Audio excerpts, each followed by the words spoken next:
Welcome back to the deep dive. I want you to just freeze for a second. Just right now. Yeah, don't move a single muscle. Because while you are listening to this right now, while you are sitting there or driving or doing the laundry, Huh? there is a literal storm raging inside of you. I mean, it sounds a bit dramatic to say it like that, but it is scientifically accurate. It is an electrical storm. Billions of tiny explosions just to process the sound of my voice right now. Your auditory nerves are firing. Your brain is decoding the syntax. And your motor neurons are making these micro adjustments to your neck muscles so your head doesn't just flop over. It is staggering complexity. And the craziest part is it's all happening completely on autopilot. And that is really the mission for this deep dive.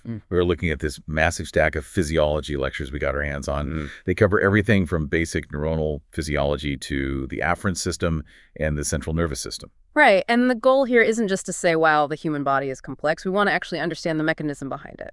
Because I think we tend to picture the nervous system as just wires, right? Like you touch a hot stove, a signal zips up a wire to your brain and you pull your hand away.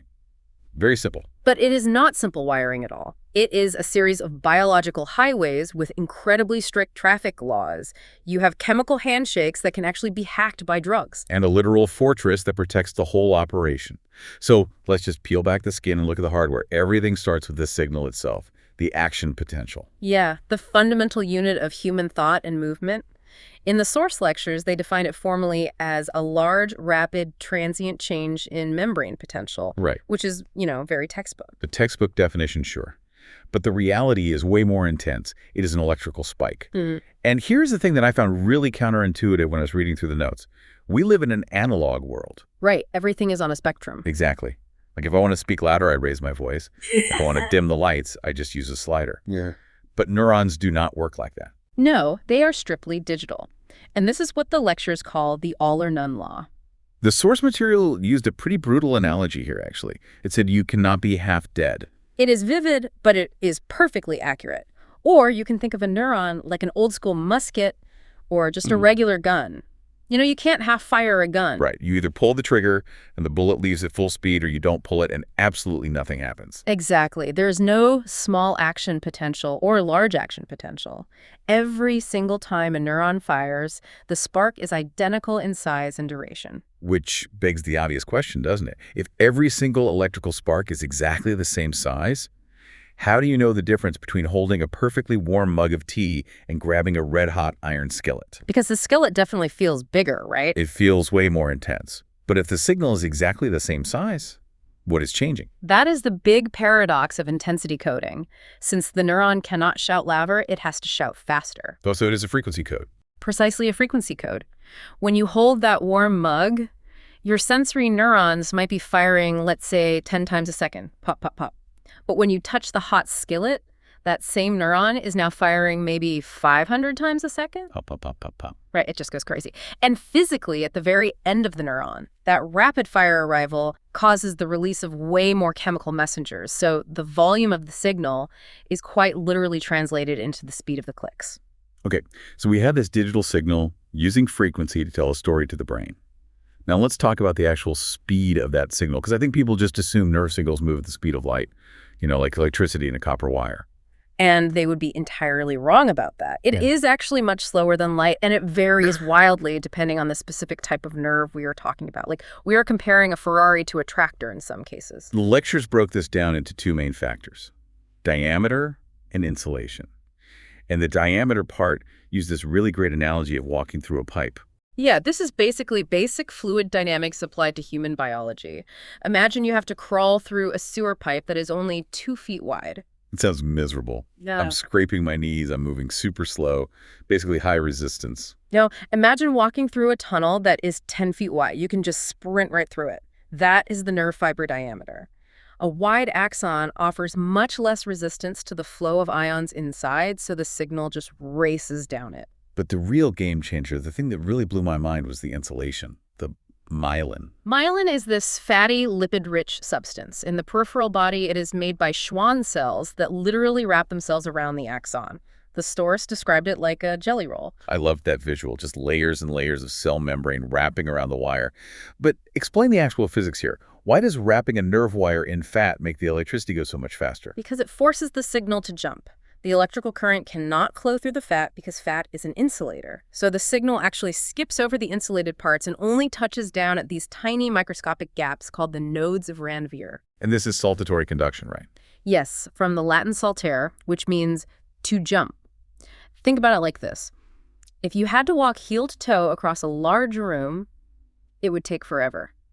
That is an unmyelinated nerve. But if you could just leap across the room in 3 big bounds. Exactly. That is myelination. By jumping it is up to 50 times faster than just walking the signal down the line.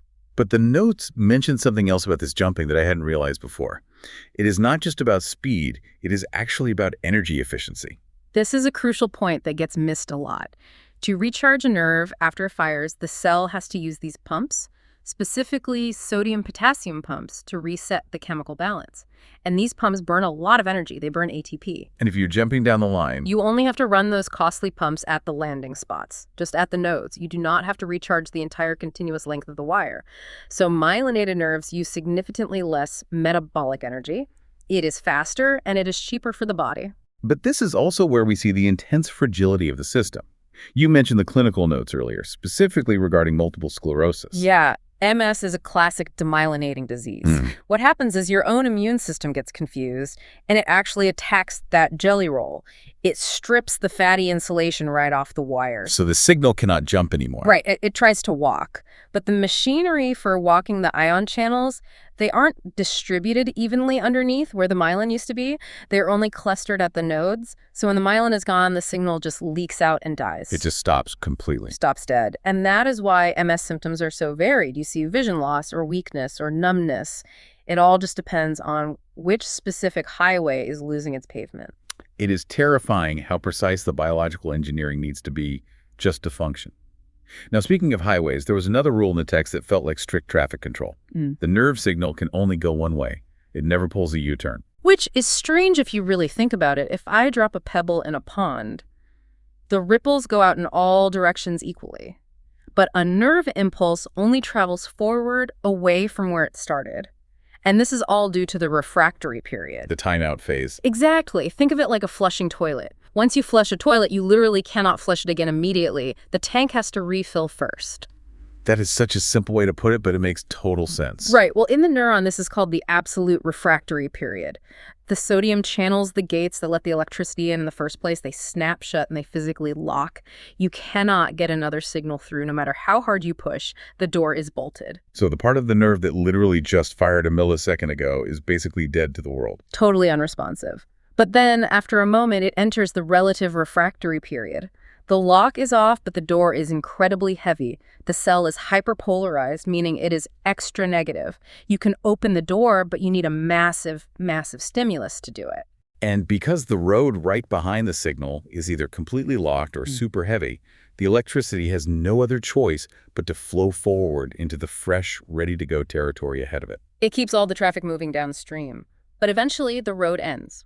We reach the end of the neuron, and there's an actual physical gap between it and the next cell, the synapse. And electricity cannot just jump through empty space. Not in this biological system, no. So we have to translate the message. We have to switch from an electrical signal, the action potential, over to a chemical signal. This is the cargo drop part of the notes. The electrical spike hits the terminal, it opens up calcium channels, and that calcium triggers these little bubbles called vesicles to just dump their payload into the gap. And that payload is the neurotransmitter. It flows across a microscopic river and docks on the receptors on the other side. But here's the really critical part that the lectures emphasized heavily. The message isn't always telling the next cell to go. All right, this is the concept of excitatory versus inhibitory signals. And honestly, this is probably the biggest unlock for me reading this. I always just assumed neurons passed the message along like a big game of telephone. Most people do, but it is actually much more like a democratic vote. The receiving neuron is getting thousands of different inputs all at the exact same time. Some are excitatory or EPSPs. They are opening sodium channels. They are hitting the gas pedal, trying to get the cell to fire.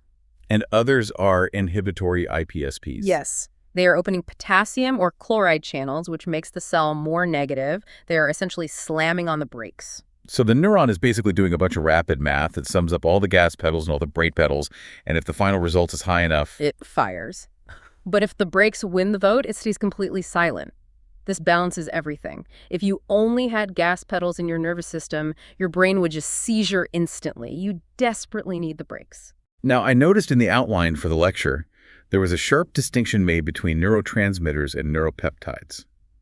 I usually treat those as the exact same thing, but they really aren't, are they? No, they aren't, and the difference is all about speed and logistics. Think of neurotransmitters like acetylcholine or dopamine as text messages. They have very small molecules. They're synthesized right there locally in the nerve terminal, and they work instantly, like contract this muscle right now. Super fast and very local. Exactly. Neuropeptides, on the other hand, are the heavy machinery. They are large chains of amino acids. And because they are so big, they cannot be made at the terminal. They have to be built way back in the main cell body and shipped all the way down the long axon highway. That sounds incredibly slow. It is slow, but they are highly potent. They act as neuromodulators. So they don't just say fire, they actually change how the cell reacts to other signals.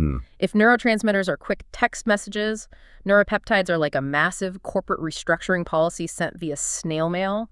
It takes a while to arrive, but it changes how the whole office operates for a very long time. I really like that. Texts versus policy changes. Now, once you actually understand this chemical handshake, and specifically that idea of the gas and the brakes, the section in the sources on drugs and toxins makes so much sense. We are basically just hacking the system. We really are. Almost every single psychoactive drug or neurotoxin works right there at the synapse. Let's look at cocaine. The lecture used it as a prime example of hacking the gap. Right. So normally when dopamine is released to signal pleasure or a reward, it does its job, binds to the receptor, and then it gets recycled. The sending neuron vacuums it back up to use it again later. This is called reuptake. And cocaine breaks the vacuum. It completely blocks the reuptake transporter. So the dopamine just stays in the gap, bouncing around, hitting the pleasure receptors over and over and over again. It creates a massive unchecked amplification of the pleasure signal. Which is what creates that intense high. But then on the flip side, you have something like tetanus toxin. This one actually scared me a bit reading it. Tetanus targets the brakes, doesn't it? It does. Tetanus toxin physically prevents the release of GABA and glycine, and those are the primary inhibitory neurotransmitters in your spinal cord. They are the stop signals that keep your muscles relaxed when you aren't actively trying to use them. So if you essentially cut the brake lines on a car going downhill, you get runaway excitation. Your muscles contract and they literally cannot relax. That is why they call it lockjaw. Every single muscle in the body can spasm simultaneously. It is agonizing, and it is purely because the physiological off switch has been disabled. Strychnine works super similarly, right? Similar outcome, but a different mechanism. Instead of stopping the release of the chemical strychnine, blocks the actual receptor for glycine on the receiving end. So the brakes are being pressed by the first cell, but the second cell isn't receiving the signal. The result is exactly the same, though. Convulsions and unchecked muscle contraction. It really drives home that whole balance idea. We need the stop signals just as much as we need the go signals for survival. Absolutely. And sometimes, the problem isn't too much activity, but just not enough of the right chemical. Look at Parkinson's disease. Yeah, the notes brought this up regarding the blood-brain barrier. Parkinson's basically involves a severe lack of dopamine in a very specific part of the brain. Right. So logically, the obvious fix would just be give the patient a pill with dopamine in it. But that doesn't work at all. Why not, though? If they need dopamine, just give them dopamine. Because the brain is a literal fortress. Dopamine is a polar molecule, meaning it has an electrical charge. The blood-brain barrier is incredibly picky, and it generally hates polar molecules unless there is a specific transporter designed just for them. Dopamine gets stopped right at the gate. So how do doctors treat it then? We use a Trojan horse approach. We give a drug called LDOPA. LDOK is a chemical precursor to dopamine, but chemically speaking, it is neutral enough, and it has a specific carrier that allows it to cross the barrier safely. Oh, so it just sneaks right in. Exactly. And once it is inside the brain fortress, the neurons take the LDOPA and they convert it into dopamine themselves. We aren't actually giving the drug. We're giving the raw materials for the brain to manufacture the drug on site. That is such a clever biological workaround. So we have covered the output side right, how the brain sends orders down the line. But the lectures also spent a good chunk of time on the input, the efferent system, sensing the outside world. The input division, yeah.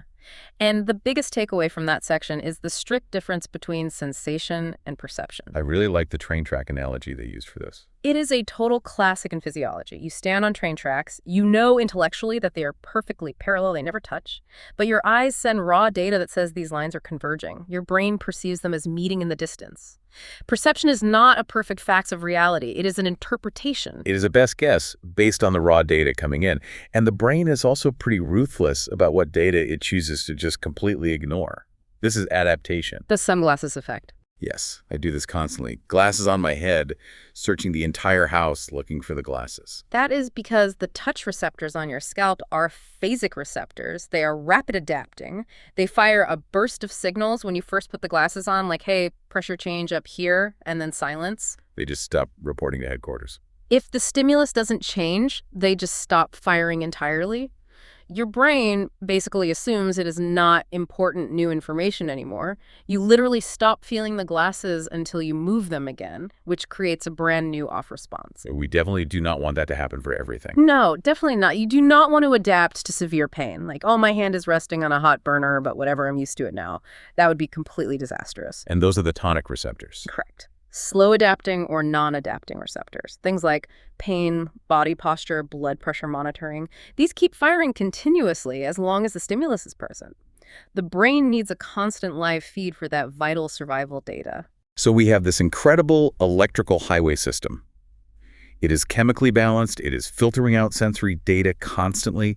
But when you really step back and think about it, all of this staggering complexity is happening in a very fragile physical medium. That is honestly the scary part of neurology. Because brain tissue isn't like muscle or bone.